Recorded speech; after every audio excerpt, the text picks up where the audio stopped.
Today is Wednesday, June 23rd, 2021. My name is Nicole Morin Scribner. I am the interviewer. Present in the room is Tom Gerard, who we are hoping will be an oral history interviewer for Biddeford Cultural and Heritage Center in the future. And we are at Hope Memorial on Elm Street in Biddeford. And today I have the honor of interviewing John Conroy. So thank you for agreeing to be interviewed today. Thank you, but it's my honor.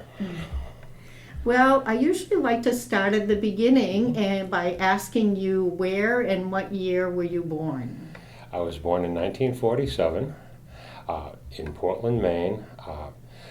My parents lived in Biddeford at the time, but her doctor practiced at Mercy Hospital, so that's where I was born. Lived in Biddeford for about a year when my dad, who had been managing the Central Maine Power appliance store on Main Street in Biddeford, was given the opportunity to manage the store in Portland. So they moved to South Portland, and he worked there in Portland. So for 10 years, we lived in South Portland, a little different from Biddeford. There was a farm in our backyard. In fact, the local farmer leased some land from my parents around the property, and we'd go out and we could play out in his huge garden with our little trucks and everything. It was wonderful. But when I was about 10 years old, my grandfather, who was in charge of the funeral home in Biddeford, Emon's Funeral Home, reached a point where he really needed to retire. He was burnt out, essentially. And so two things happened. My mom moved back to Biddeford. We had just moved into a new house in South Portland. And she moved back to Biddeford and started taking care of the books, essentially, taking care of all of the administrative things for the funeral home. And my dad retired. He was 46 years old. He retired from Central Maine Power and went to school in Boston at the New England Institute of Anatomy and Sanitary Science and Funeral Service. And that was a one-year program, and he was the oldest member of that class. And the requirements for a funeral director for completing the education were high school and the one-year program at a mortuary college. And that's changed only a little bit, that now you need an associate's degree. And part of that time at the mortuary college can be applied to it. But he went there for a year, and he was there with a bunch of boys from Maine. They'd drive down on Sunday night, stay in the Y all week, and then come back on Friday night. And they were all high school grads, pretty much. And he was like their den mother. Years later, I ran into a man from up in Fort Kent. I think his name was Barney Nadeau, and he had been sent down to go to school. And Barney was Franco-American. Being that close to the border, he was even more Franco than people down here in this area. And his classmates, especially the other boys from Maine, would give him a hard time. And Barney wanted to kill them. And my dad sat him down and said, look, this is 1 year. You have a lot going for you. You have a lot waiting for you. And you're going to get through this. And years later, I think it was at my dad's funeral, he came up to me and told me the story and told me how without my dad, he would never have made it through that year. So it was nice to hear that. Wow, that's a nice tribute to your dad. It was. He was like that, though. Mm-hmm. So I'm going to back up a little bit. Maybe you can tell us about how your father's family came to be in Biddeford. Okay. My father's family, first of all, he was first generation Irish American. Both his mom and dad were born in Ireland, came over here right around the turn of the century. My grandfather went to work on the Eastern Promenade for a wealthy gentleman as his coachman, took care of his horses and his coach. And a few years later, he decided to get himself a self-propelled automobile. And he sent my great-grandfather off to school to the Portland, it was called the Portland School of Automotive Engineering. And I don't know, again, if it was a 2-week program or a 6-month program, but he came back expert enough to take care of his boss's car. My grandmother, Sarah Foley, came over, and she also went to work up on the Eastern Promenade as the nanny for a family, and eventually the two of them met and married, lived on Salem Street in Portland, which is down towards the water between St. Dominic's Church and the waterfront. And that was the whole community was Irish and Polish, and that was their ghetto, if you want to call it. And eventually, I think it was in 1926, they had saved and scraped and everything and were able to buy a piece of land in South Portland, and they moved there and built a home there. Not long after that, my grandfather died. They used the term consumption, which I think was something like, it probably was cancer, but the records weren't that good, nor was the science. But my grandmother had 5 children, 2 daughters and 3 sons, and she raised them from that point on. They were, they went from young adult to teenagers at the time. But she raised them, and she was all of 5 feet tall and ruled with an iron fist, as she had to. I remember one of the boys said to her one day, "Ma, we could eat beans off your head." And she said, "Don't you forget, I'm always your mother, and I'm the boss." And they never forgot. So my dad's journey to Biddeford started before World War II, when he came with Central Maine Power to the store on Main Street. And while he was running the store, his name was John Conroy, and several of the local residents said, "Conroy, that's a nice French name," and they accepted him. And along the way, he did meet my mom. She was probably going in there to pay the electrical bill or whatever, but they became engaged before the war, and did all of the corresponding through the years he was in. He was stationed mainly in England during the war, and had stories of the bombing and everything else. How at first, every time the sirens would go off, they'd grab everything they had and run down into the shelters. And after a few months of that, they would just hear the siren and pull the blanket over their heads.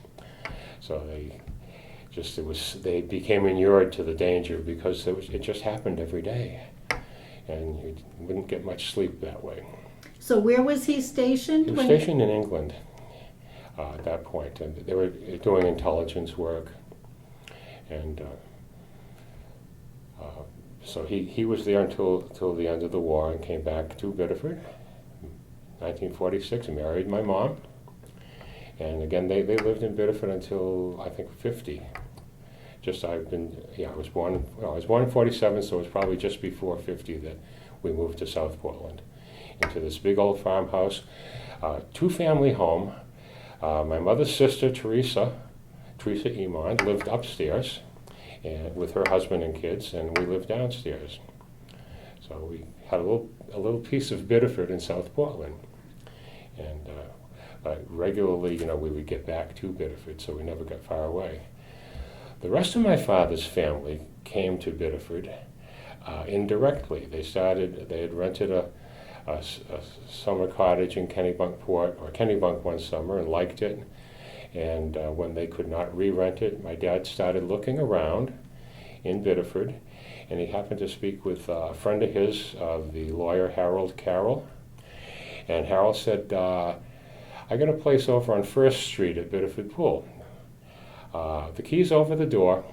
Go down and take a look at it." So they went down and looked at it, and my dad had a brother and 2 sisters who were all single and supporting the household, along with my grandmother. So they were in a position to purchase, back at that time in the 60s. I think it was the cost of this cottage was about $10,000, which today sounds ridiculous, but at that time that was a lot of money.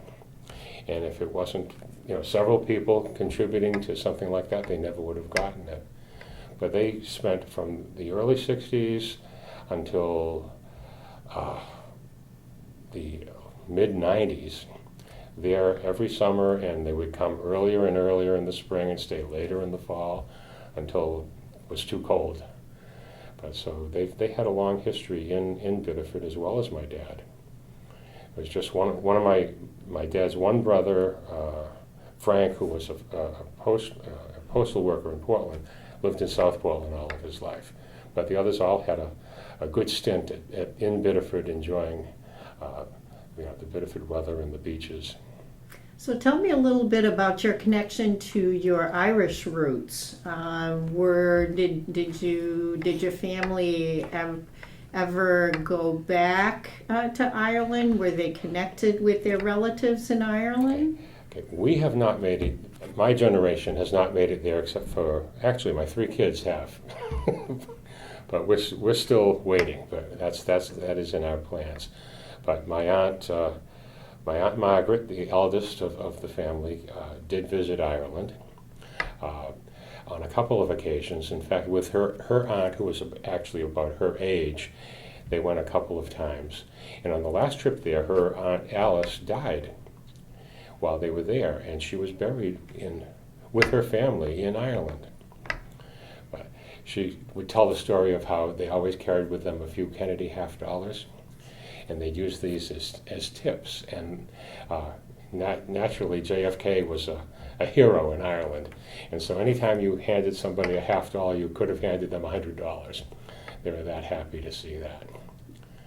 Now, were there any traditions or foods or anything that are particular to that culture that were part of your family? Well, other than the corned beef dinner on St. Patrick's Day, not really. My grandmother would make bread. You would swear every time you went there, she had just baked bread. And she had this policy, this theory that it was far better to pay the butcher than to pay the doctor. So she made sure everybody was fed when they came to visit her. But we would, as far as the holidays, even after we had moved, when we lived in South Portland, we would visit with my grandmother and my aunts and uncle, and then we would stay there and usually have lunch. Then we would hop in the car and drive to Biddeford to Pape's house, which was the funeral home on Hill Street, and we'd be there for the afternoon and meet with a much bigger family. I mean, there were only 5 in my dad's family, and in my mother's family, there were 8, 9. So, we'd spend a lot of time connecting with our cousins and our aunts and uncles, and have a pleasant time before it got late, and then we went back to South Portland. So those holidays were always a lot of travel, but it was fun to keep connected with both sides of the family. So let's talk about your mother's side of the family. Her maiden name is Imo. Correct. And what's their journey to Biddeford? Okay, my grandfather, John Fidim Imo, or Jean Fidim, he was born in Biddeford. His wife was Anastasie Loisel, also a Biddeford native. They were first generation Franco-Americans.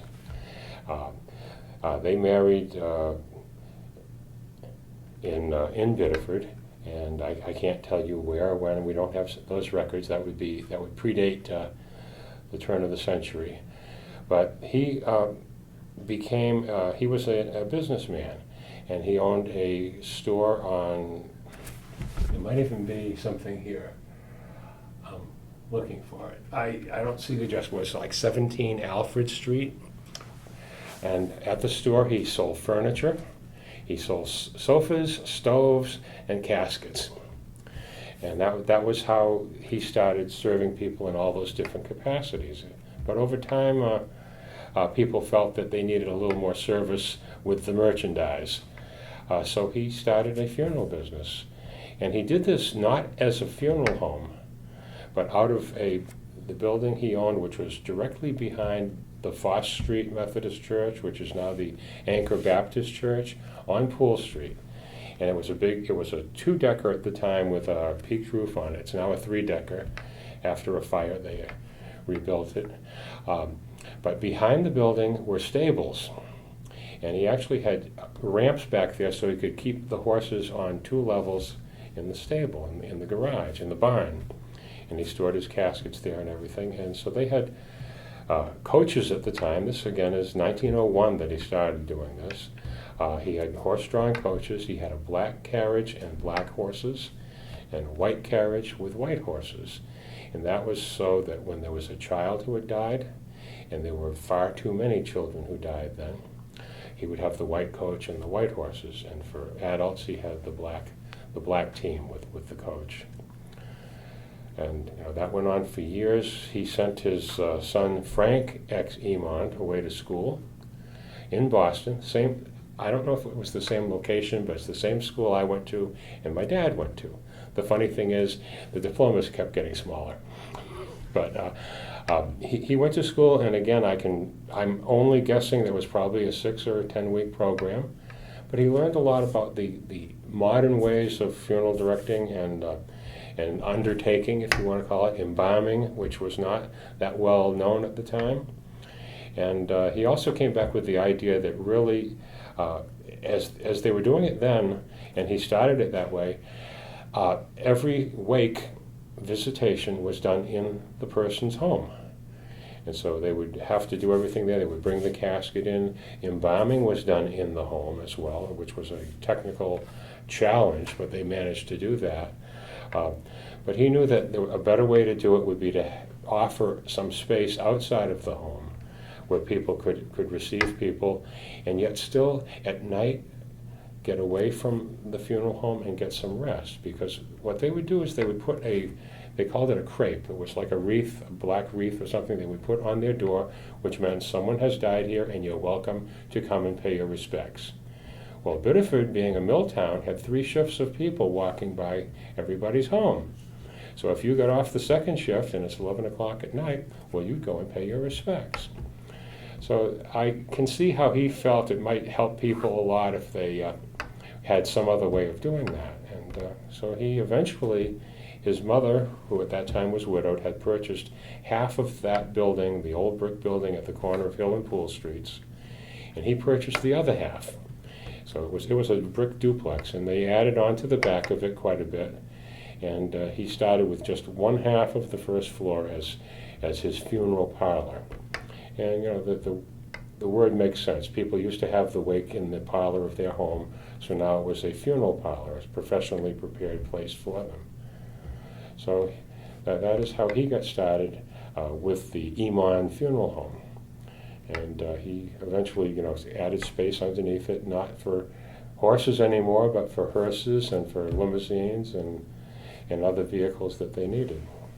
So when you were young and you went to visit Pepe, would he talk about, some of his experiences? How did this history get carried down to you? Well, a lot of it actually, Pepe, when we went there to visit like that, it was too much chaos for him to sit down and talk. But over time, we would, we'd hear little stories about different things that had happened and different events. A lot of the stories, though, came from my mom. I mean, she started telling me about when she was a young woman, living at the funeral home. One night, they ran ambulances back then, too. There were no fire department paramedics at that time. So the ambulances were provided by the funeral homes. And one time they got a call. They needed an ambulance, and she was the only one there. Well, she wasn't all that good driving a truck-like vehicle or a standard. But she got in it, and she managed to get it to the scene, and then somebody there drove it to the hospital afterwards. But she managed that. But, a lot of the stories, came that way. People, when I'd hear stories of someone I'd only heard of, and I'd learn a little bit more about them, about their funeral or about their families. And so often in a small town like this, later that story connects with the next generation and the next generation. Pepe, when we moved to the funeral home, we were then a 3-generation home. It was a large space above the funeral home. It was actually 2 whole apartments with bedrooms on the top floor. Now, this is at This the is corner at of the corner of Hill Hill. and Pool Streets. So my parents had one apartment, Pepe, and my Aunt Florence, who had left her job to stay with Pepe and take care of him after he retired. They had one half, and my mom had the other half, and the bedrooms upstairs were for my sister Martha and myself. So I'm sorry, I lost track of. So you were talking Yeah. about what the experience was like Yeah. living there. So living there, first of all, you had to be quiet because regularly calling hours went on usually for 2 days, and at that time they were from 10 in the morning till 10 in the evening. Not all that much better than when it was in people's homes. But so we had learned that you really don't make a lot of noise above the funeral home. You don't have a dog, and we had one in South Portland. But that's, we had to behave ourselves, and so we did. And I learned to walk very quietly, even though I was not that small. So I remember one time coming up the back stairs, and when I got to the top, I was told by my aunt, "You climb the stairs like an elephant." I learned from that, and to this day, I walk very softly. So how did it get passed down from your Pepe to the next generation? Okay, so my dad came back from school to take over, and Pepe was able to retire, but he still lived there and still gave his advice. Reluctantly, he really was not a person to intrude in people's decisions, but if they needed something, they could extract the advice from him. But so my dad and mom more or less took over the business, and at one point my Uncle John was still active in the business, but really anxious to get out. Not everybody is cut out for that work, and he had done it with his father for a long time, but the burden of management and all that, I think, was a little too much for him. So he sold his portion of the business to my parents, and my parents had acquired the others through, I think, what you call sweat equity. And so that's how it became the Emond and Conroy Funeral Home. I lived there, and I besides any other job I might have, I was available to wash cars. There were always cars to wash. I was always available to shovel snow, and there was always a big sidewalk that needed to be cared for. Even though a plow might come by and take away the bulk of the snow, it still had to be pristine for when people were arriving. So I was welcome to do all of that, and that was my first experience. It wasn't until many years later that I joined them on a professional capacity, but that was the start. But interestingly, as I was thinking of this, and I sent you some pictures that really had nothing to do with my family directly, or with Pepe's family. The pictures of like the Conroy Funeral Home in South Portland. This was established by the 2 sisters, my mother and Teresa, and their husbands, John and Ralph, and they purchased 2 funeral homes in Portland, both of which had fallen. I think both owners had died, and they had fallen into disrepair. So one was in a rented property on Deering Avenue. It was called the Flaherty Funeral Home, and the other was Duddy Funeral Home, which was the one pictured in the photo. It's on State Street, not far from Mercy Hospital. Beautiful, old, historic building. And they spent over a year renovating that property while operating the other one, and then they closed that up and did all of their work out of the 172 State Street. But from my grandfather's day, John Fidim, he had his funeral business. From that grew Emond's Funeral Home. There was also briefly an Emond and Conroy Funeral Home in Old Orchard. This is about 1960, 61. The Conroy Funeral Home in Portland.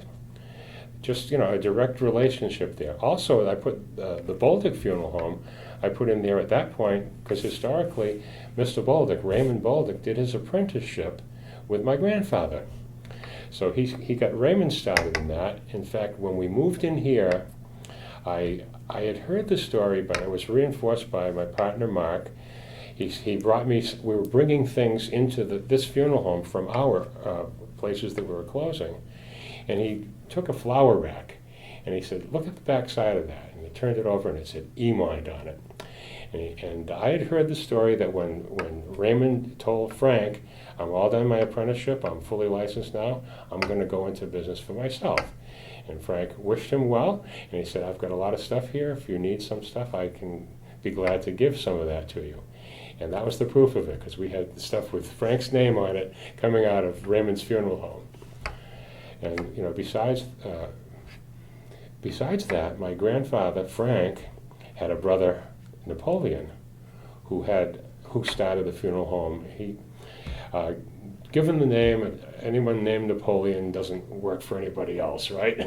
So he started a funeral home in Waterville. So there was an Emond funeral home in Waterville as well. So there are many different instances of funeral service that started with the seeds that my grandfather planted. Now,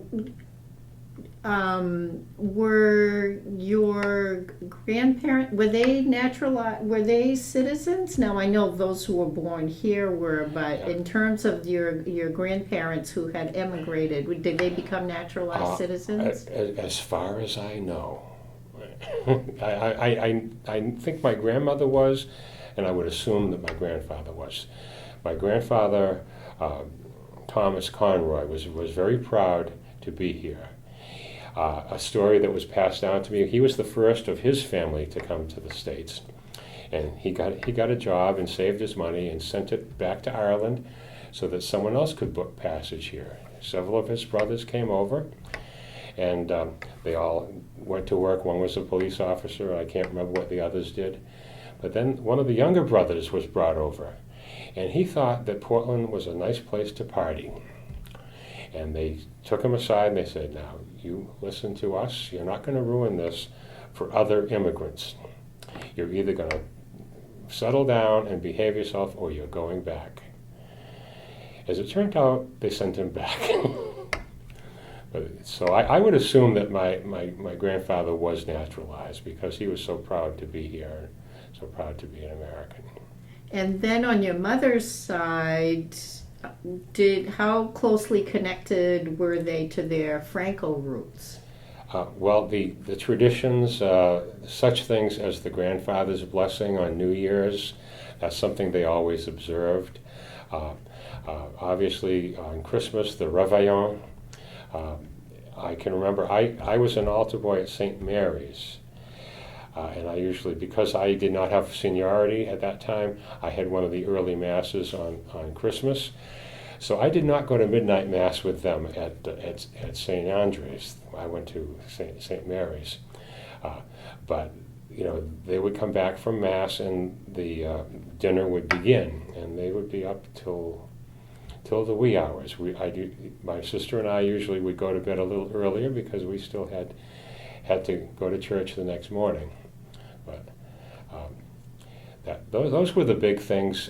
Thanksgiving was as big as any of the holidays, and I think one of the reasons that it was is because of the kind of the food ritual. There were no changes from year to year in what you did on Thanksgiving. On Christmas, it could vary any number of ways, but on Thanksgiving, it was always the turkey with these various side dishes, and so that was always another celebration that we observed regularly.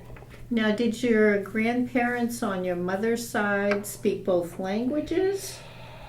Yes. I don't know how well my grandmother, Emond, Marie-Louise Fournier Emond, died the year I was born. So I don't know how much French, how much English she spoke, but I know she insisted that her kids speak it and speak it well, so I assume that she did as well. Frank, my grandfather, he was fine. He could communicate with all his grandchildren in either language, and most of them it was English. Now, is there any connection to where, since they were first generation, do you know where they came from in Canada? The Emos? Okay, all I know is that the Sherbrooke area, there were some family members there, but beyond that, I'm really not sure. So there wasn't a very close connection with them? Well, there were some cousins who would come down. The Metiviers would come down on an annual basis. The Trepagniers, who were also related, connected through, they were living in Massachusetts, but they would come to visit in Maine as well. But there weren't as many. In my mother's day, there were a lot of trips to Canada. A lot of that kind of faded away later. Among other things, travel, if you're running a funeral home, you don't travel. You don't have time to. If it's a small enough business like these were, you owned it and it owned you, because you had to be available 24 hours a day, 7 days a week. And it wasn't big enough to hire a huge staff. My grandfather had, over the years, starting, I think, probably it was 60 years, so it was a long time. He had this gentleman, his name was Joe Boucher, who worked for him. He was a call man with the fire department, but he was available to Frank every day to help him to go and get people at their hospital or at their home when they died, to help him with any of the other work that was needed. And he was like a family member. And that was repeated years later when my dad hired a gentleman by the name of Henry Gobiel.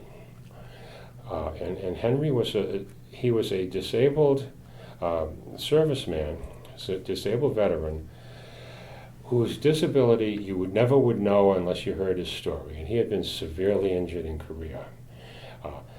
But he could do anything. And he started, one day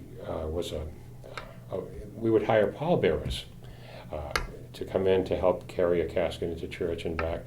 And so one day Henry and his father-in-law showed up and as pallbearers, and from that day on they were hired all the time. But my dad eventually said, "Can you do this? Can you do that?" And pretty soon Henry was managing the cars and taking care of that beautiful hedge out in front of the building, which I drove by this morning and I cringed because it's not quite as nicely done. But Henry stayed with my dad after my father died. He stayed with me all the years I was on Hill Street. And when we were moving here, he said, he'd call me Gene. I was baptized Jean Patrick Conroy, but my family called me Gene, and eventually it became John. But he would call me Gene. He said, Gene, maybe this is the time for me to retire. And I said, Henry, you may want to wait a little while. It's going to get a lot easier for you at our new funeral home, and we'd love to have you stick around. And he did for several more years after that. But it was these people. It's hard to refer to Henry or Joe as part-timers, but in a sense they were casual workers. But all the part-timers that we've had over the years are what have made it work, because you could not staff for the busiest time. You had to rely on people you could call in when you were busy. And we've got part-timers now. The difference now is that they're my age. When I started, back in the 70s, they were my age then too. They were in their 50s, but they were much older than I was. But it made for it's what really has supported any of these businesses. And to this day, you go to any funeral home, and it's their part-timers that really carry them through those tough times.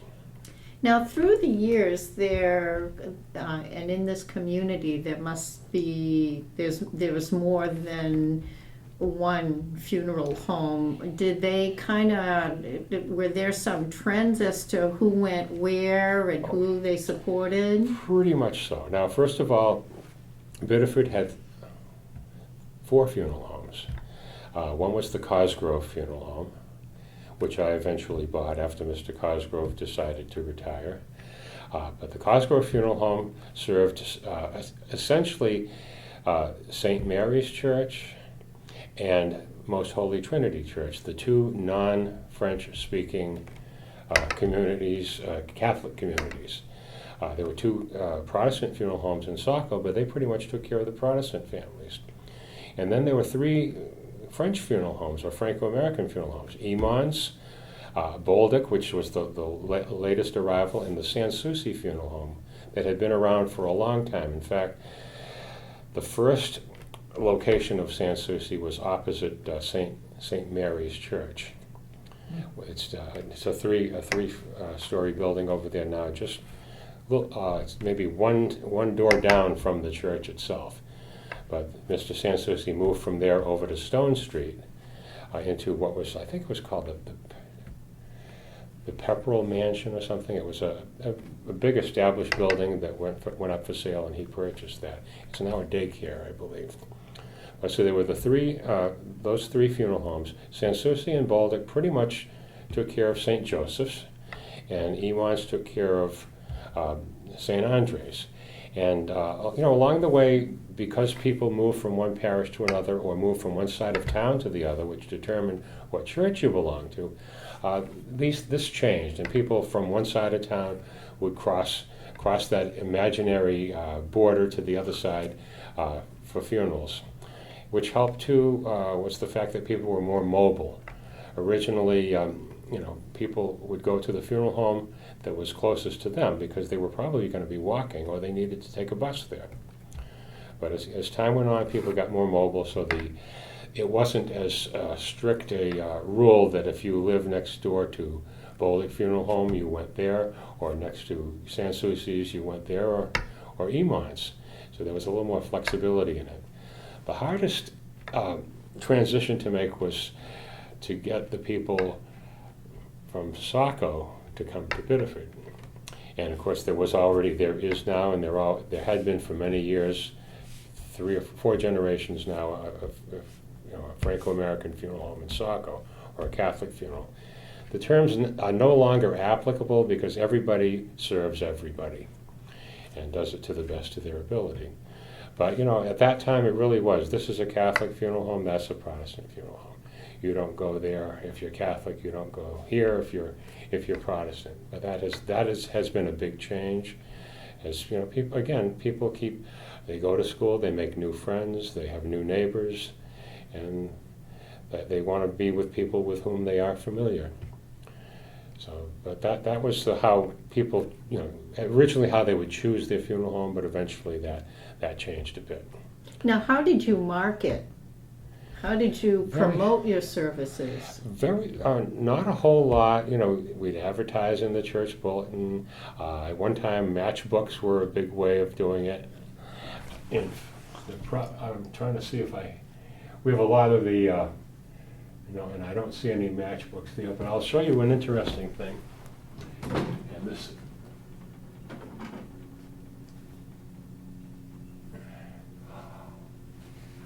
Something here. This was Napoleon's funeral home. I was looking for that picture and could not find it. But to give you an idea, this is how my grandfather advertised. It's a shoe brush, and it says on it, J.F. Iman, we brush aside all competition. Furniture and undertaking, Biddeford, Maine. I'm going to have to take a picture of that and add it to the, okay. If you want to leave it out, I'll take a picture of it. Okay, that would be fine. We can do that. But that's how, the promotion, but most of the promotion was your activity in the community more than anything else, your activity with the church. There's a lot that you couldn't do. It was, to this day, I've always regretted the fact that I'm a Knight of Columbus and I've never been active. The meeting was Sunday morning and I was working. Or there were other things. I'd served briefly on the Economic Development Commission with the city. I wasn't making my meetings. I served on the parish council at St. Mary's, and not St. Mary's, at St. Andre's. And again, I can't go tonight. And after a while you realize, you'll be excused, but you're not really doing any good if you can't be part of it. So pretty much, our biggest promotion was to do our job and do it well. Well, there was something that you said that prompted me to kind of dial things back a little bit, and that's to talk about your experience growing up and going to school. So I think you said you started in South Portland and then went to St. Mary's. Correct. Yeah, I went to Holy Cross School in South Portland, K through 4 or 5, then came to Biddeford, and because St. Mary's was the non-French speaking school, and if I were to go to St. Andre's, which would have been the logical place, living just up the street from it, it would have been a half a day of French. Now, I don't think my mom was convinced I could handle that. So, and since my dad, again at the time, all of the masses were in French at St. Andre's and at St. Joseph's. So my dad joined St. Mary's, and my mom joined St. Andre's, and my kids, their kids went to St. Mary's school. So that's how we ended up on that side. But from St. Mary's, after graduation, I had chosen to go to St. Louis High School. And that was not a popular thing to do. Well, you can tell 4 of a class of, well, actually it was a little better. 4 of a class of 15 boys did end up going there. And of the 15 girls or so, I think there were about 4 who went also to St. Joseph's. So we were not, a majority went to Biddeford High School, but several of us continued our Catholic education at St. Louis.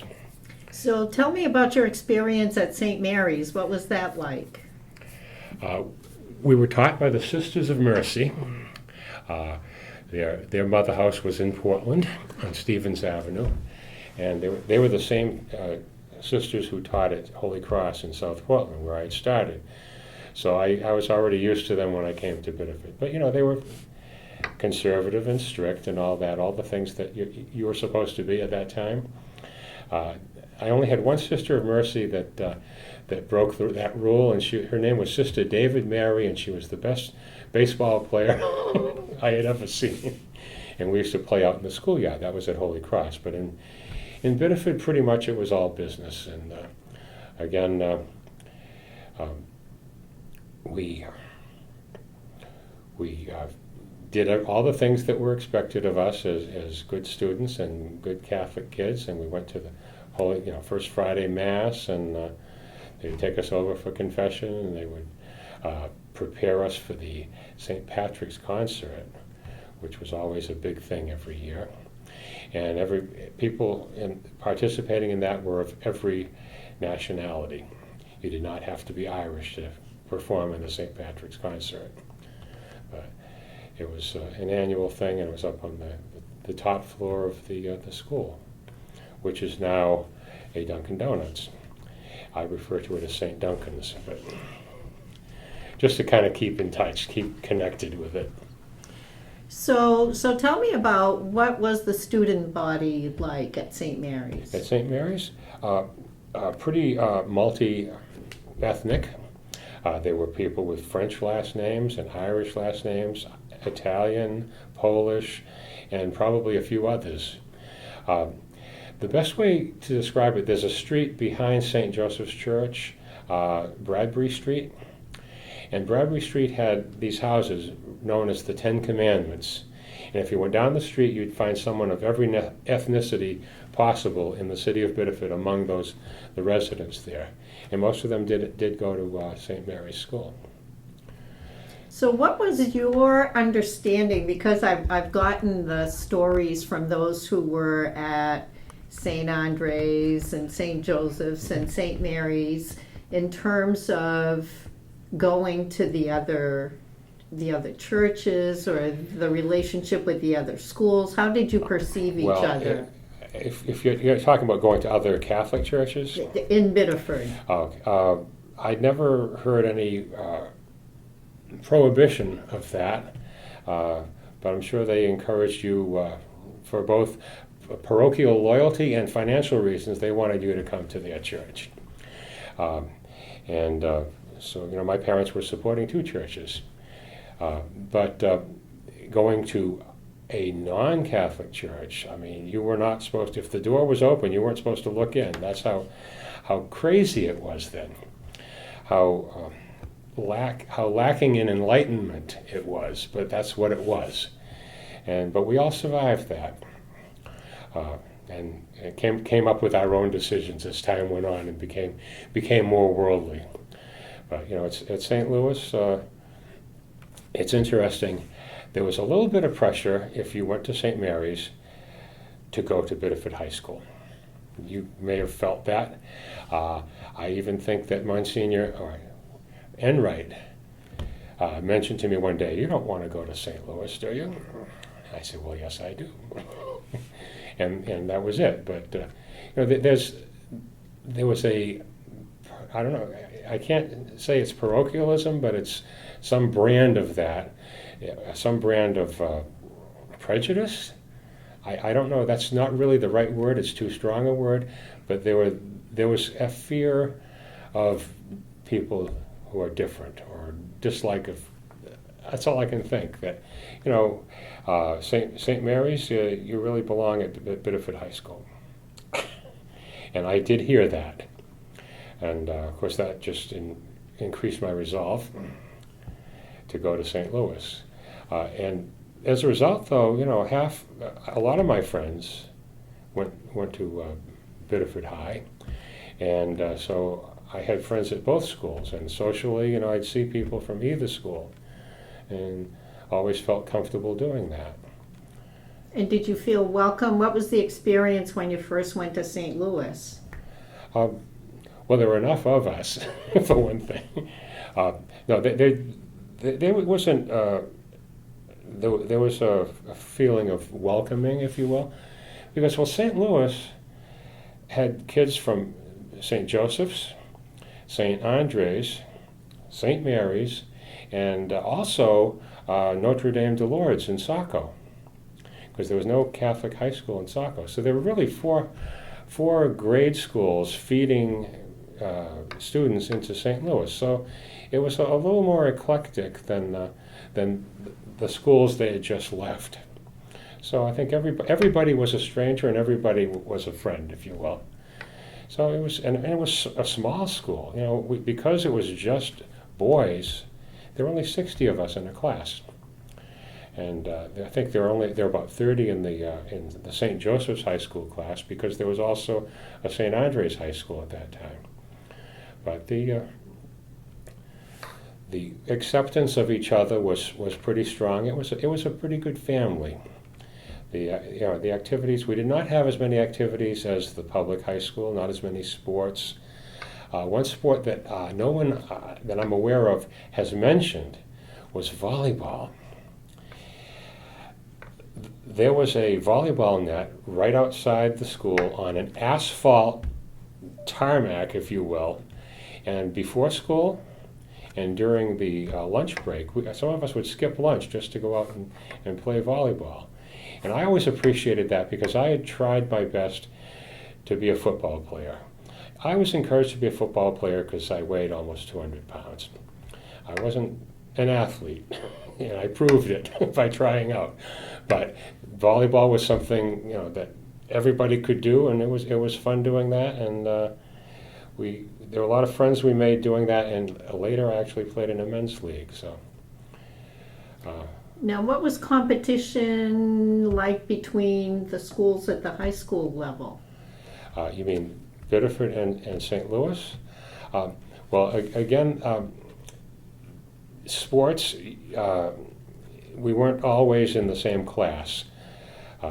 St. Louis was always Class A in spite of its size, primarily due to Mr. Robert Cody, who could get the most excellence out of every person that he coached. So they remained, even with 60 kids, they were able to field a team and have an impressive record throughout.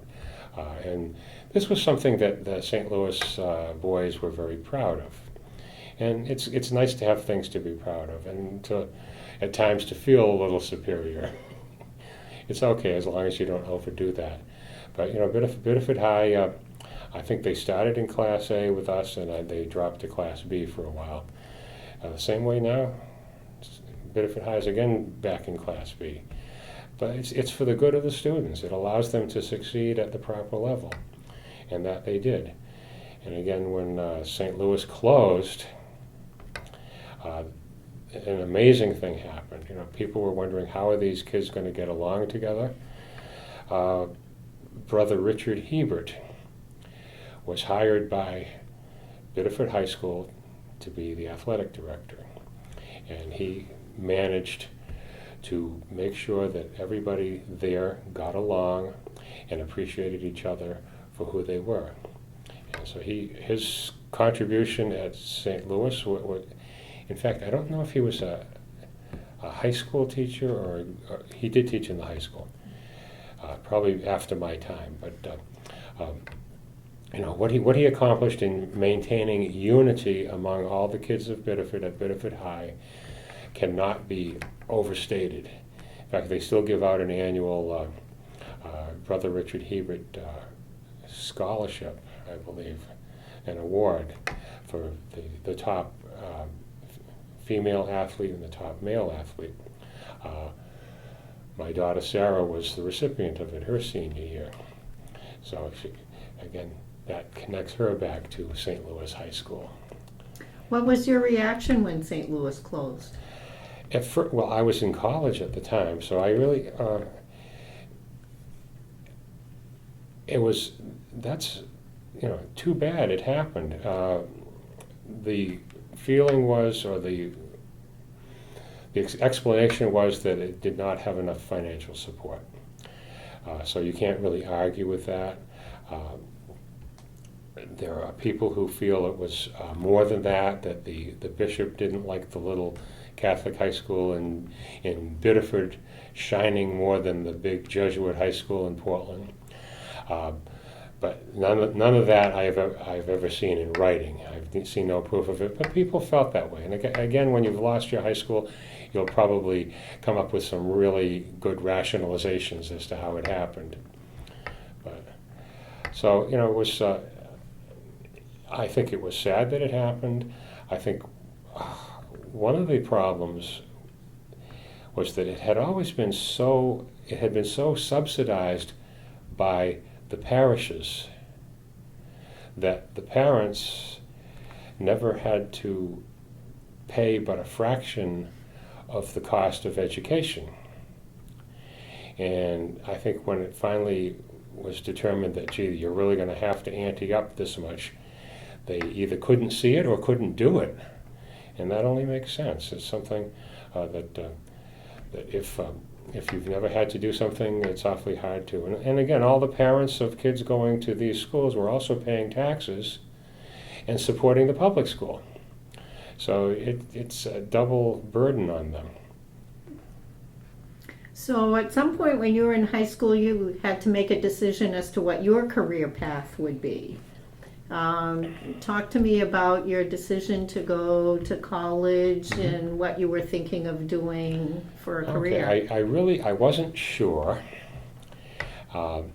Some people know when they're in the 5th grade, I'm going to be a lawyer, I'm going to be whatever, I'm going to be a doctor, I'm going to be a plumber. I really did not know. I knew I liked science, and that kind of said, well, maybe would you want to be a doctor or a dentist? And I said, well, maybe. I talked with Dr. Bob Peachman, who was a dentist here in Biddeford, and he, gave me some encouragement in that direction.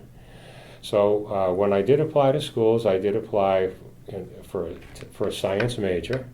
I ended up at Holy Cross in Worcester, majoring in biology. Holy Cross was one of the schools where everybody, regardless of their major, got a Bachelor of Arts. There was no Bachelor of Science at Holy Cross.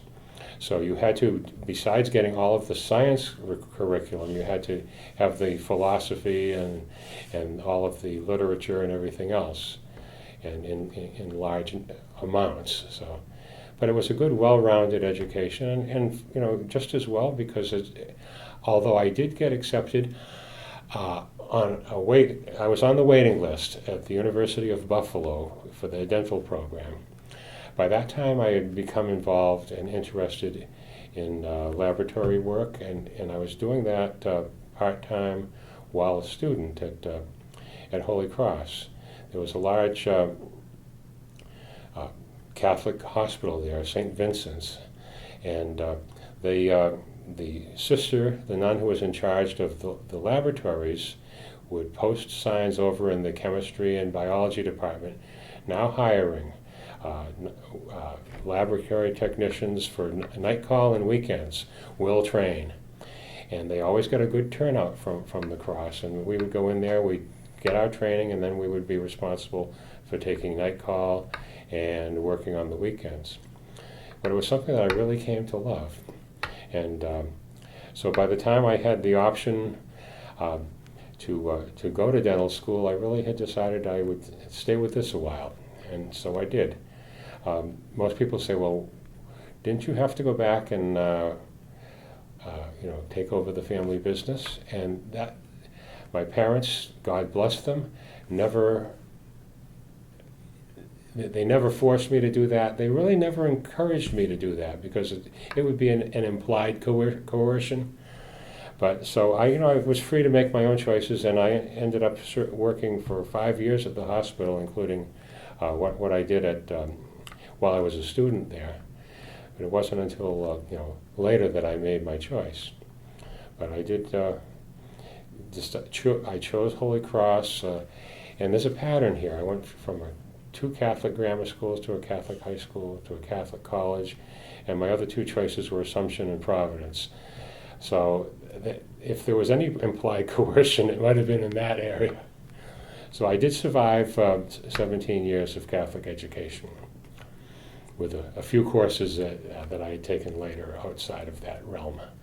But So tell me about your decision to leave, to go from working in a lab that you said that you enjoyed to coming back to the family business. Well, the choice came about something like this. When in 1971, my dad got ill. He had congestive heart failure, from which he did recover. But during that period, it occurred to me, and there were other instances that I was aware of, where a family owns a business, but if there is not a licensed professional on the staff who is a family member, they really don't own their business. And it's whoever, because if you don't have a license and you hire someone who does have a license, to what extent do you tell them what to do? They tell you what they want and when they're going to do it. So I thought that since I had already gotten a bachelor's degree, it wouldn't be too hard to get this associate's degree. So I did go to school. I signed up and started in the fall of '72. And during that fall, as I was taking more courses and getting exposed to a little more at home as well because of my connection there, it occurred to me that I didn't have to just do this to get a license to protect the family business, that it was really something I could probably do for the rest of my life. And well, so far I have. And I was, never regretted making that decision. I was glad that I got back to Biddeford when I did in '73, because my father died in early '75. And again, it was as a result of the heart failure that his heart was weakened, and he did die of a sudden heart attack. At that point, it was my mom and me. And what an opportunity for me. I mean, I had the benefit of my dad's instruction up until that time, and I learned a lot about how you have to do things, and you have to do them right or don't bother doing them. But I also learned from my mom the other side of the business as well, and so we were able to work closely together, and did from '75 until we closed in '93 and moved here. And so I was able to benefit from the experience of both parents in this line of work. So in this line of work, what do you find that's the most rewarding? When you meet with a family, you're meeting them on very possibly the worst day of their life. And over the next days, you develop a relationship with them. You are able to offer them different options, at times offer advice. And by the time the funeral has taken place, they're in a little better place than where they started. The actual healing process is something that requires months, if not years, if it ever takes place completely. I've always felt that, like, people use the term closure, and they use it in such a cavalier manner. You know, as if one day you just say, well, let's close the door on this chapter and move on. And I don't see closure as being like that at all. It's just that over time, among other things, people can remember the deceased, the person that they loved and lost. They can still mention their name. They don't have to keep them out of conversations for fear of pain, of hurting, because as time goes on, that pain never goes away, I don't think. But it just finds a place in you, in your soul, in your heart, where it can live, where it can be a part of who you are, but without disabling you. And so, you know, as a result, people that you have, like my dad, you know, I can think back on him now and be very happy with what we had together. And sure, I mourn the fact that he died way too young. He was 63, and that he just had a son come in with a license, and he was able to travel with my mom, and I think they made 1 or 2 trips, and that was it. So you do regret such things, but that's the way it is. And he loved his work. He loved working with his wife, and it was, you know, every day they worked together. And even when he was also working in South Portland, at the funeral home there, that was something he did as needed. He had trained his brother-in-law, and my mother had trained her sister to do all of what they had to do there. So, you know, even then, they had just a very close relationship, both working and familial. It's something that repeated itself in the next generation, too.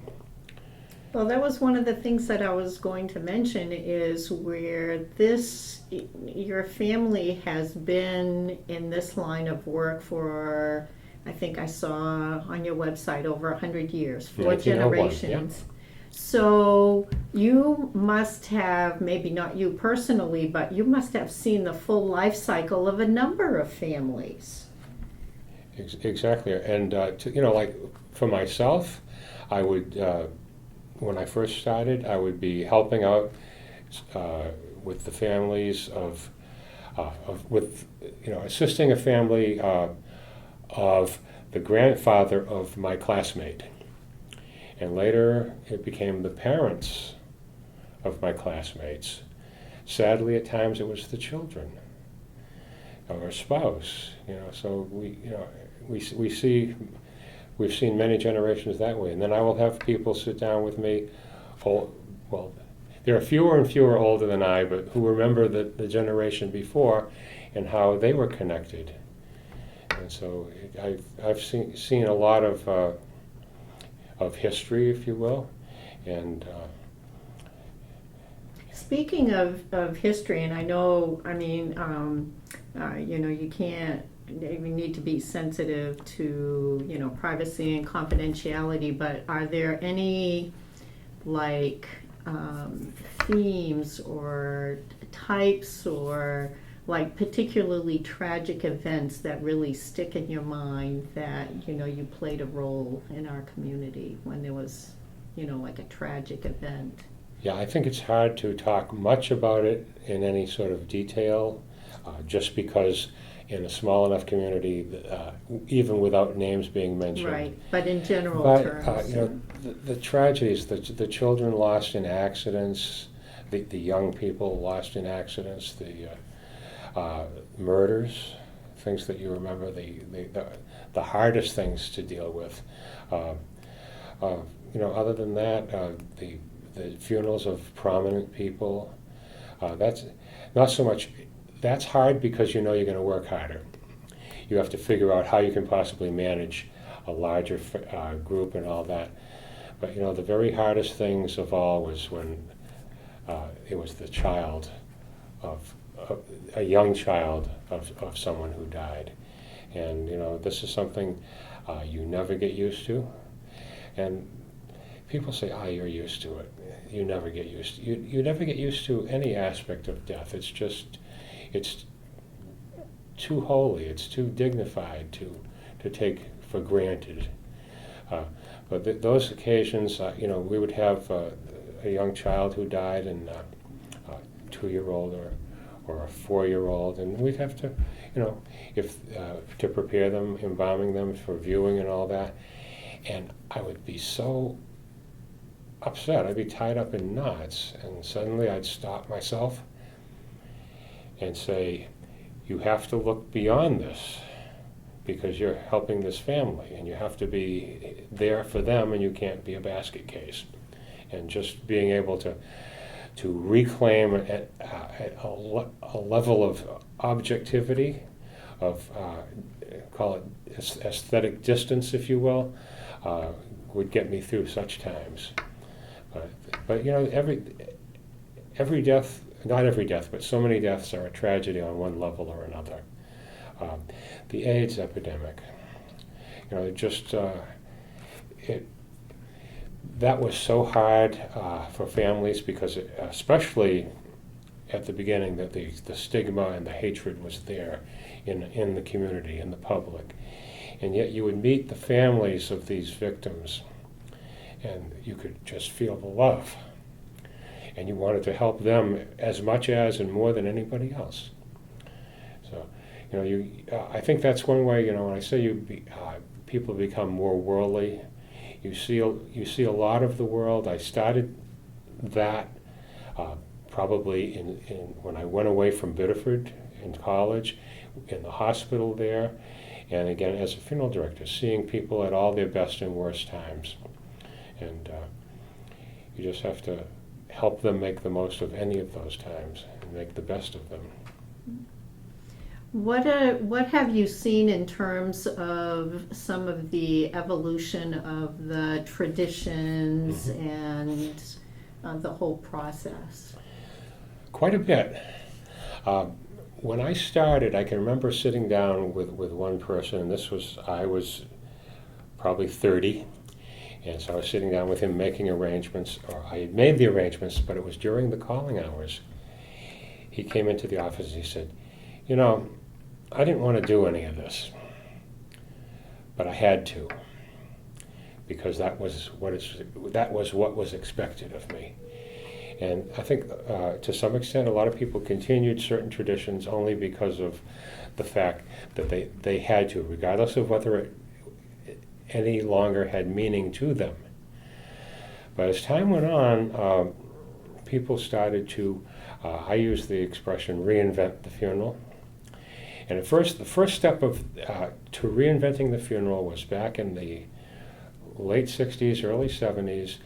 People would opt for a direct cremation. And they would do this. They'd say, we don't want any services, we don't want anything, just give us the ashes and we'll bury them or scatter them or whatever. And we're not going to, and no pomp and circumstance. And as time went on, I feel a lot of people, not everybody, because there are some people who will still approach it that way, and they're doing it because that's the way they feel. They're doing what's meaningful to them. But as time went on, people say, well, I'd still like to do this, or I'd like to do that. We'll have a visitation, a wake with or without the body present, and then we'll have a funeral either at church or at the funeral home or in the backyard or on the beach. And people are, just trying to do the things that are most meaningful for them, and as a result are going to be the most healing for them. Grief is a long process, and if they get off on the right foot and get things done the way that their family can deal with it, that's so much better than trying to adhere to somebody else's standards. So I think that's the biggest thing that's happened in my career is seeing people get what they want. And it's not just not what they want, but over time knowing what they need. And those are two very different things, I believe. But now, with that in mind, people will come in now. There are still people who come in and say, we don't know what to do. And so then we start, well, what is it that you would want? What is it that you don't want? That's the best way to start. And they might say, I don't want to have calling hours. Okay, but what do you want to do? Well, I do want a gathering. I want a celebration of life or something. Okay, where do you want to do that? Or the only thing I want is to go to church and then to the cemetery. Fine. So whatever it is, people should be able to do, as long as it's legal and moral, right? And so, they have managed to do that. But it takes a whole lot more listening now than it did 40 and 50 years ago. Because 40 and 50 years ago, if somebody died on Pike Street, you knew that the next day they'd be calling hours for that person, and probably 2 evenings, and then the next day we go to St. Andre's, and the next day we go to St. Joseph's Cemetery. And so such things have totally changed. The address doesn't really matter. The last name doesn't really matter. It's what people want and what they need. And on that note, because we've had different cultures, different communities, different religious traditions, and have you seen some changes through that as well? And how do you adapt to that? Well, we have still, because Biddeford is still more homogeneous than not, we have been limited as to the number of times we've taken care of Asian families, Hispanic families. We still are, but we're still, learning their cultures as it is. There is a Buddhist temple in Saco that we've served a couple of times, but within the community itself, we've done a lot to deal with and serve people of other than Catholic denominations. That barrier has really broken down, and one reason it broke down is because when we came here, we could offer something that we couldn't offer at our other little funeral homes, and that was a place to have a funeral. And so people, if they came to us and wanted the funeral, let's say it was a Protestant family, we would do it if they wanted to do it at the funeral home, but we did not feel we were doing it well. So as we started learning about what we were going to do and planning to build at Hope Memorial, we knew we needed to have a real chapel space, a real church-like space where people could have funerals. And we did so. It helped us attract two factions, really, those of Protestant denominations, but also people who were unchurched, people who either had never been to a church or were no longer going to church, yet they wanted to have all the elements of a, I hate to use the word Christian service, but yeah, because I use that word because that's probably how they identified it, how they saw it. They'd say, well, I'm not a Catholic, but I would like either someone who is Catholic to celebrate the Mass, or not the Mass, but the service here, or someone who can do it in that fashion. And over the years, there have been a lot of people who have been served that way, and their needs have been met that way. People who say, we want to do our own service. By all means, you are welcome. How can we help? And sometimes there's a lot of help involved, and sometimes we know exactly what we're going to do. Get out of the way. And so we did that.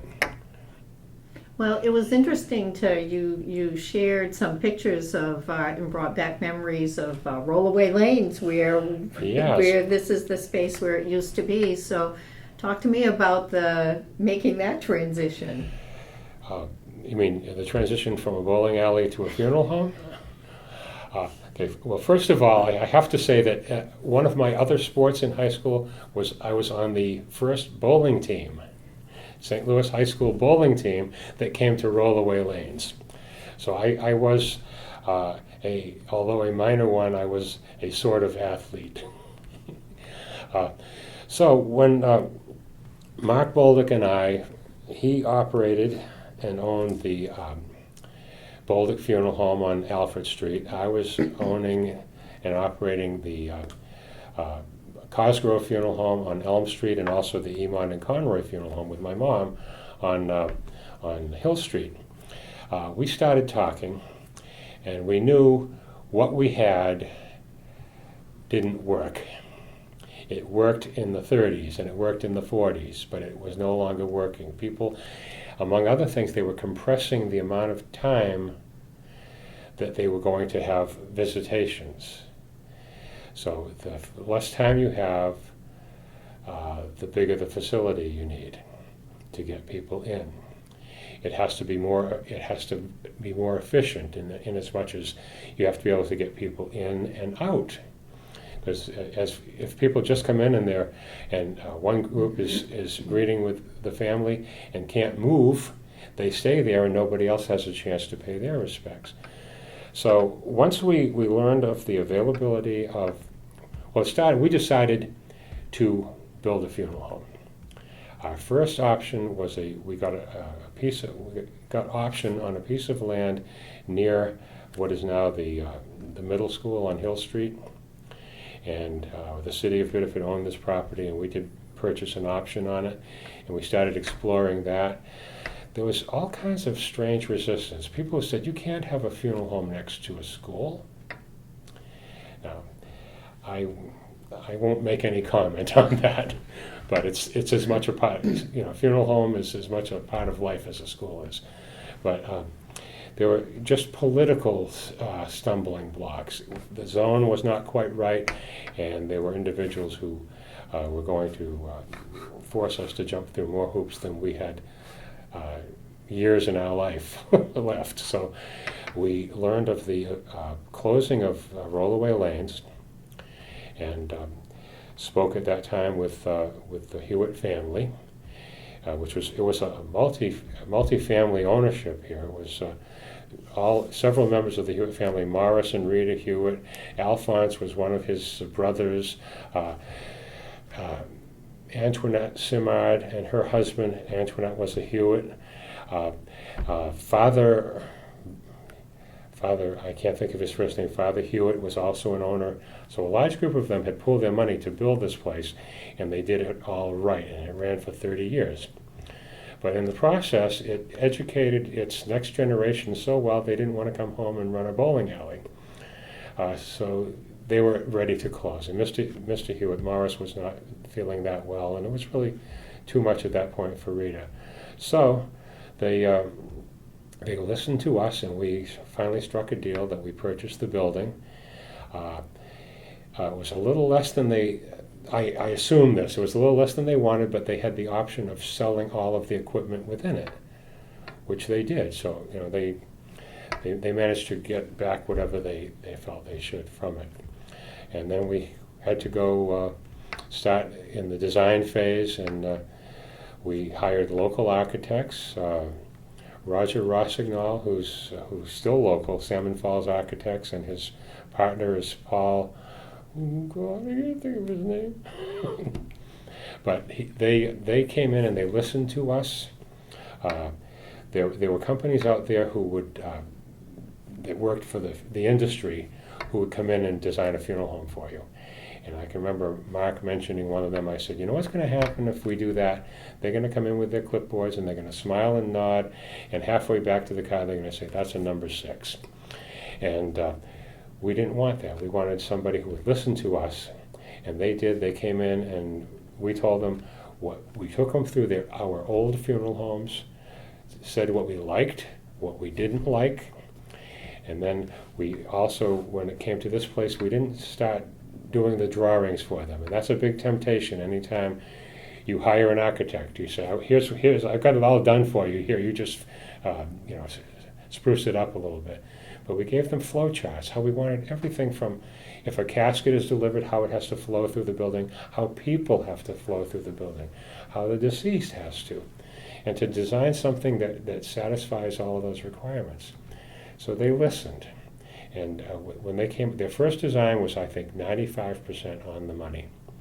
And after that, it was just some tweaking that we did. To this day, the only thing we would probably have done different 30 years later is instead of having 3 chapels, we would have 2 chapels, only they would have been bigger. But we didn't know. We had to go with what people were doing at the time. And for many years, we were running 3 chapels pretty consistently. But as wakes got shorter, or they'd be the same day as the funeral, all that, we didn't need as much space for that, but we needed space. And so I have to ask, we've just been going through something, completely unforeseen with the pandemic the past year and a half or so. How has COVID affected your business? Well, it's affected funeral services in a way that it's affected anybody on the front line, because it put our staff at risk over a period of time. Some of our staff did contract COVID. It forced us to implement all kinds of cautions and precautions, which we had to respond to and did. It forced people to make decisions. At one point, early, like in March of 2020, you could not have a gathering of more than 6 people at one point. So how could you have a funeral, or how could you have calling hours? So many people opted either to have a burial right away or a cremation right away, and to postpone any of the services. And we're still catching up with those. But that hurt a lot of people, because over the years, like, we would have delayed burials because of winter. There are cemeteries that are not open in the winter, and more of them are now. But there were always people who would have to delay part of the funeral until later, and we could see how it was always reopening wounds. And so we know this is what's happening now, and it's happening at a time when people haven't even recovered from their own COVID experience, never mind the experience of death. And that COVID experience, it affects everybody so differently. They're saying, there are people now scared to go back to work. Other people, are just so isolated from being at home. So many different negative things have come out of it. I think some positive things have. People, I think, have learned that we are all in this together, the whole world. But it's hurt a lot of people. But I think people have seen that we have tried to help them in whatever way they want to deal with the current restrictions. That's a good segue for me to talk. One of the things that I usually like to do is get some personal insights on things that have happened in history and how it affected you. Now, probably because I just finished reading a book about it, I took note of the fact that you were born in 1947. Just several months after you were born was when there was a huge fire in Maine and in the Biddeford area. Actually, it was 47.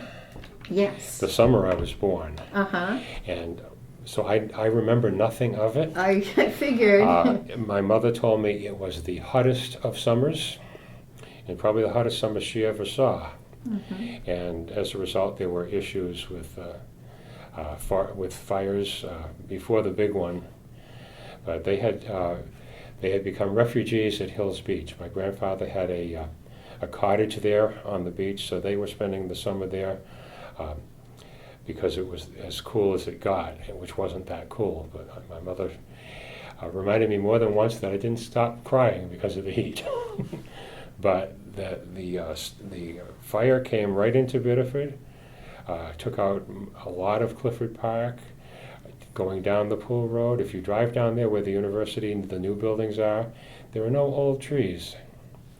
They're all trees that have grown in the last 70 years.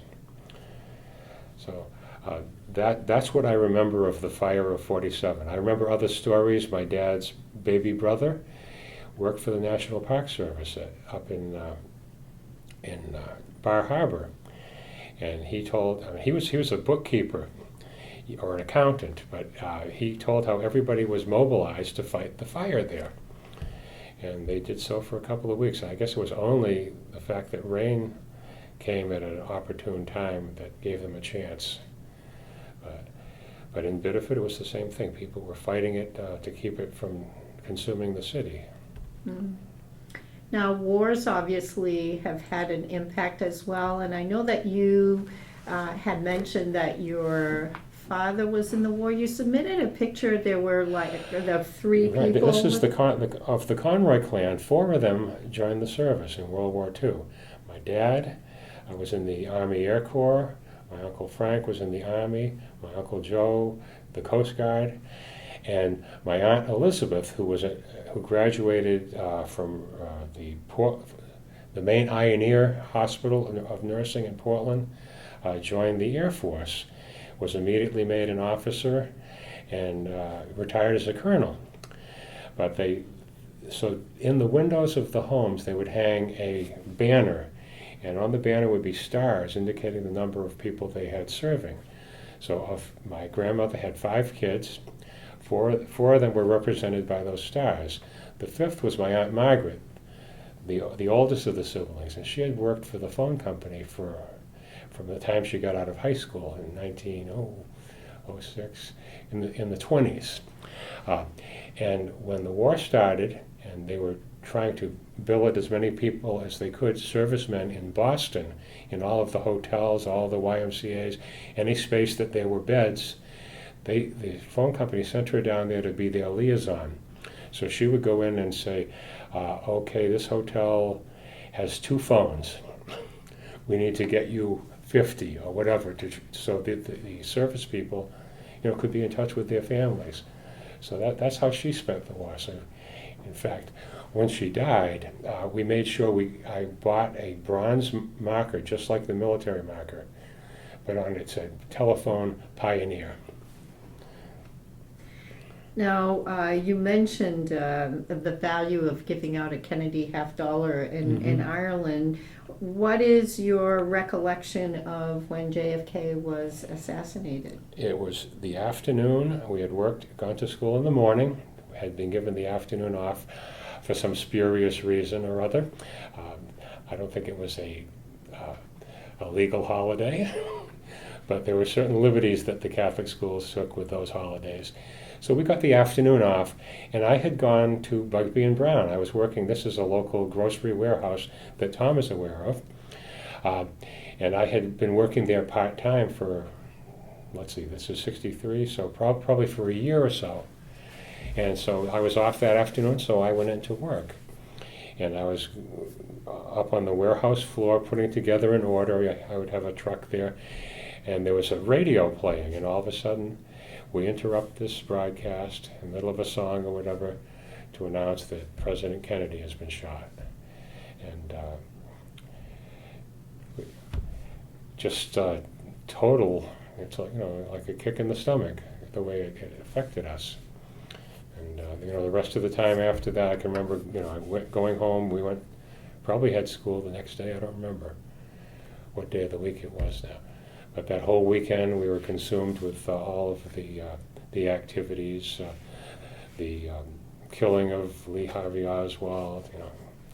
In fact, for that occasion, that was on Sunday. I can remember I was in Portland at the funeral home there when we were watching it on TV when that happened. So such things you don't forget. 9/11. I was in my office here early in the morning watching. I was catching up on some paperwork and all that, and I I had a TV in there, but it wasn't on. I was playing the radio, but all of a sudden, I forget who told me, turn on the TV. And so I did, and I saw it just as the second plane hit the Twin Towers. You do not forget where you were at such events. Now, the mill closings in Biddeford, where were you during that, and how did it affect the business? I don't know exactly how it affected the business, per se. It affected the city's economy, so it did have that effect on everybody.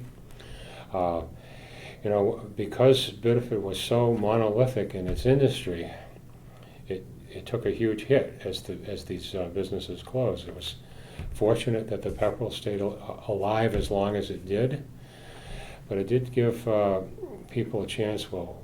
Gave people a chance to get out of town in some respects, and that's why we have so many people living in Connecticut. For years, we would have funerals of people who died in Connecticut because that's where they had worked and lived, but this was where their home was, where their cemetery was, and we go down there and bring them home. But the Connecticut industries were the big beneficiaries of the mills closing here, because I don't think I'm biased, but I don't think any community was full of harder workers than Biddeford was. They knew how to work, and were not scared of it. And so when they went someplace else, I'm sure they said, any more like you back there? And more people would go down. So I think that's how a lot of people survived the mill closings, and it was only through the resulting diversification, which has taken 50 years, that Biddeford has come back. I love the expression that Mayor Cassavant says, the Biddessance, because it really is that. This is Biddeford, after a long time, has lost its never deserved inferiority complex. And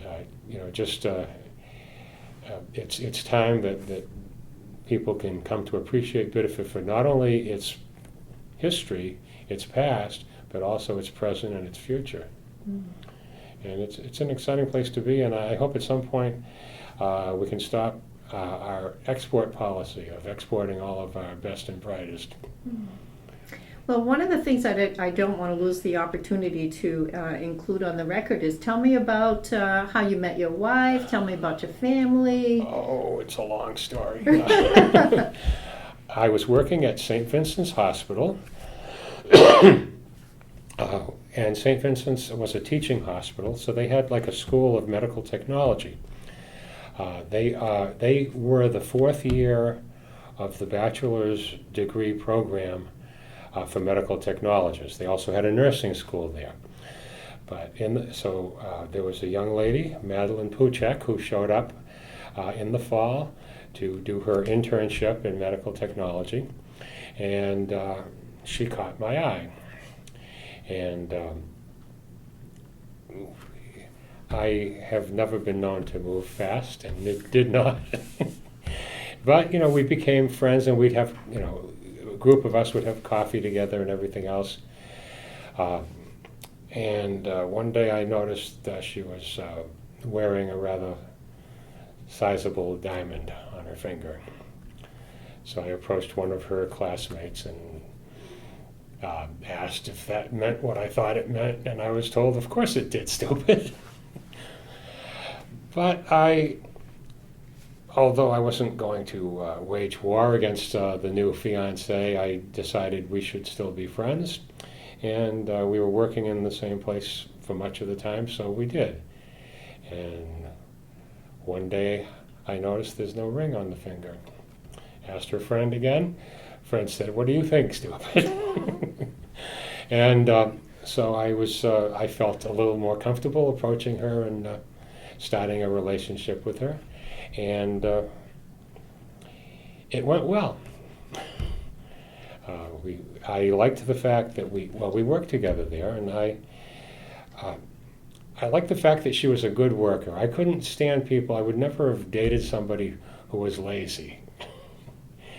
But but so we did work together there. She worked in another hospital, and I worked there part-time as well, so we had a couple of connections that way. I got to meet her family. Her parents lived just outside of Worcester, and so one day I did ask her to marry me, and she said, she said yes. And we were married in July 28th of 73. And I graduated from Mortuary College in August, and we moved up here the last day of August. We had purchased a house on Green Street, the corner of Green and Center Streets, the large, I think it still is gray. It was a beautiful old house with a big barn on it, right next to the parish hall and the brother's house, and also across the street from the rectory of St. Joseph's. So we lived there, and it was a big building. We built an apartment in that, and rented that out. And our first son was born there. Jason was born in '77, in February of '77, and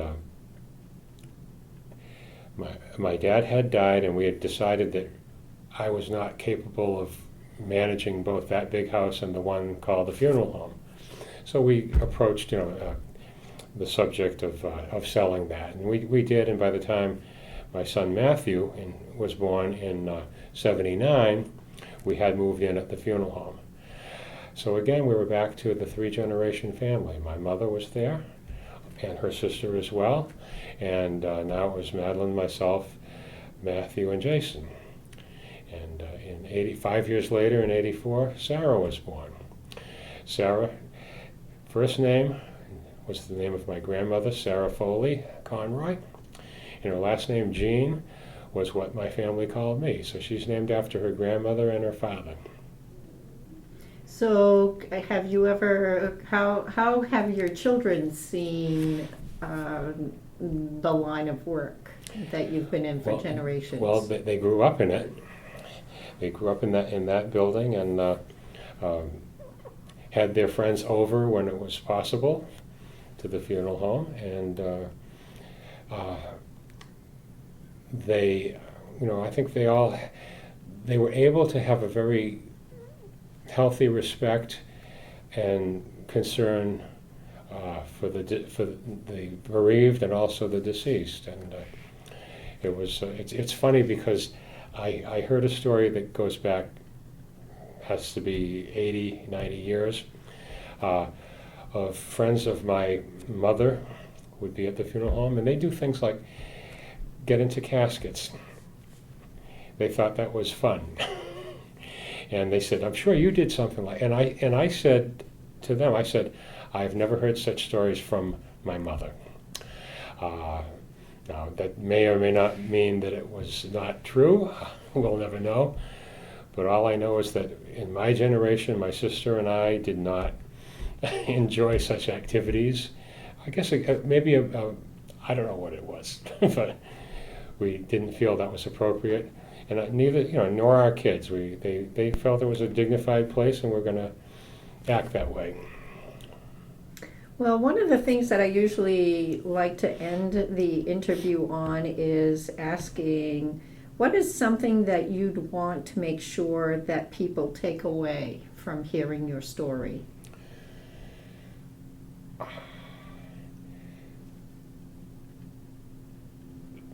I think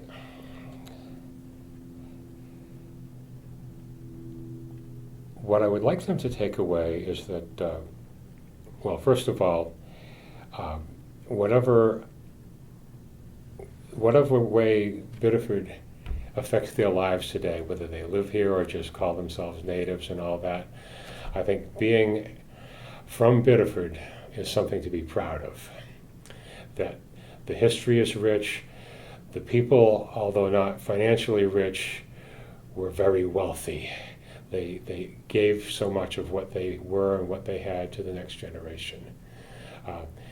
But also in the field of funeral service, I want people to take away the fact that funeral service is not something that's ancient history. It has a history, just like families have a history, but that it is growing and evolving as people's needs change. And that the people who have chosen to be funeral directors today, they've probably made an even greater commitment than we did in our day. And for one reason, many of them now are not a relative of a funeral director. They chose this profession and went in cold and followed up that choice with a lot of hard work. And I'm so impressed, like, with the people that I've managed to recruit here, that I feel comfortable passing that torch. And is there anything else that you'd like to share that maybe didn't come up because I didn't ask the question?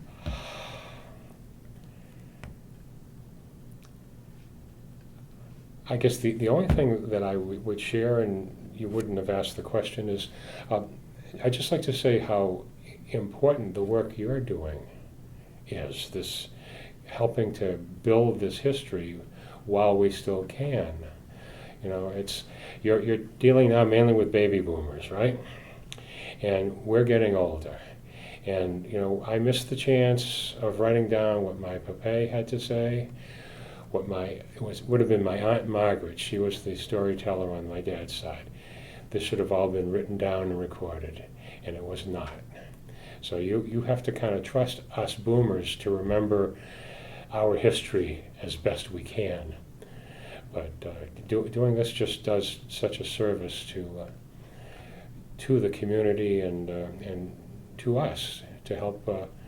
You've helped immortalize my family. And I think that's a wonderful gift that you've given us. Well, thank you for saying that.